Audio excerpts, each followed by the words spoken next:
जय श्री राधे कृष्ण भक्तों। आज हम आपको माघ मास का 10वां अध्याय सुनाने जा रहे हैं। यमदूत बोला, हे वैश्यवर, बहुत से पाप करने वाला भी एक बार ही गंगा जी में स्नान कर शुद्ध हो जाता है, वह नरक में नहीं जाता। कोई भी व्रत, दान, तप, यज्ञ इत्यादि गंगा जल की एक बूंद के भी समान नहीं है। जो नीच मनुष्य गंगा जी को दूसरे तीर्थों के बराबर कहता है, वह रौरव नरक में जाता है। हे वैश्य, वैकुंठ से विष्णु भगवान के चरणों से गिरे हुए गंगा जल को महादेव जी ने अपने मस्तक पर धारण किया है।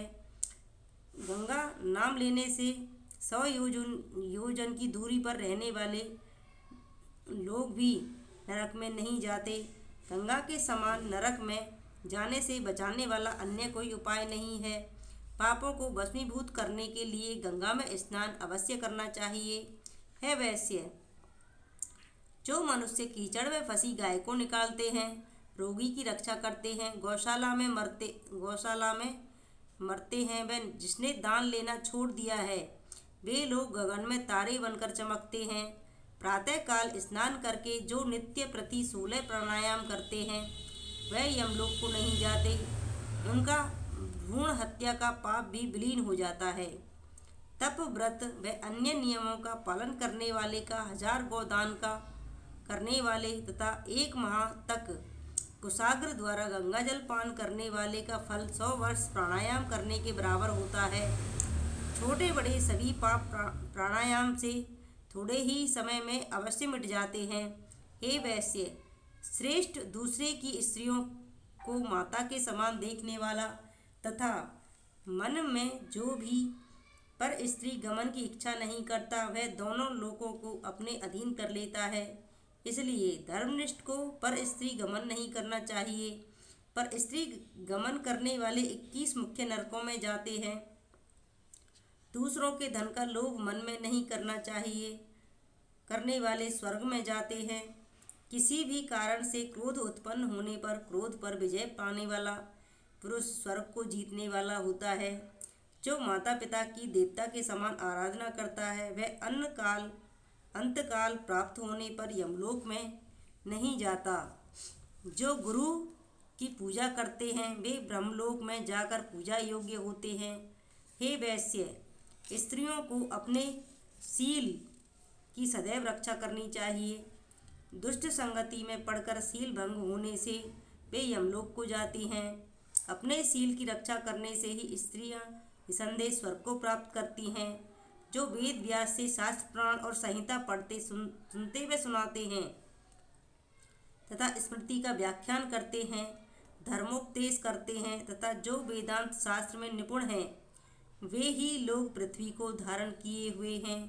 जो शास्त्रीय ज्ञान से लोगों को उपदेश करके बंधन मुक्त करते हैं, वे पाप रहित होकर ब्रह्मलोक को जाते हैं, जहाँ पर देवता भी उनका पूजन करते हैं। यमदूत ने कहा, हे वैश्य पुत्र, अब एक अनोखा रहस्य सुनो, जो धर्मराज से सम्मत और सब लोगों को अमरतत्व लाभ कराने वाला है। मैं बिल्कुल सत्य कहता हूँ कि वैष्णव मनुष्य यमलोक के तथा यमदूत के कठिन दर्शन नहीं करते।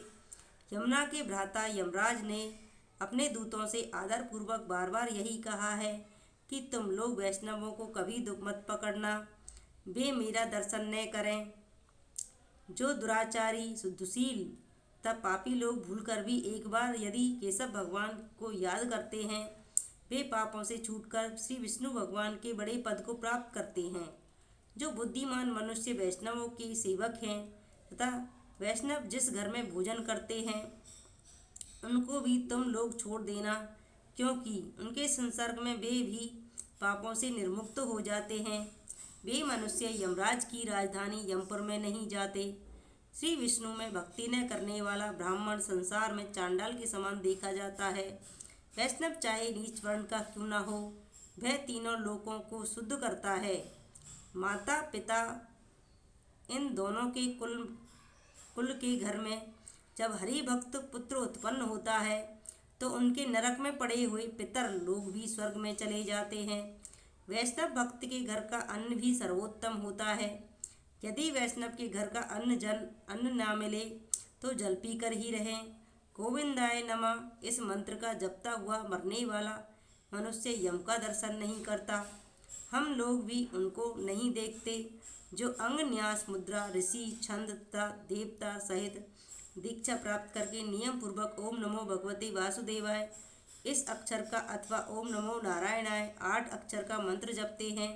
उनको देखने मात्र से ही ब्रह्म हत्यारे भी पवित्र होकर वैष्णव हो जाते हैं।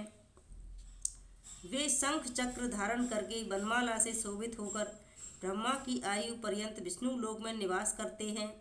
जो हृदय में, सूर्य में, जल में, मूर्ति में या स्थित स्थल में हरि भगवान का पूजन करते हैं वे मनुष्य के श्रेष्ठ पद को प्राप्त होते हैं। इस प्रकार माघ मास का 10वां अध्याय समाप्त हुआ। जय श्री राधे कृष्ण भक्तों।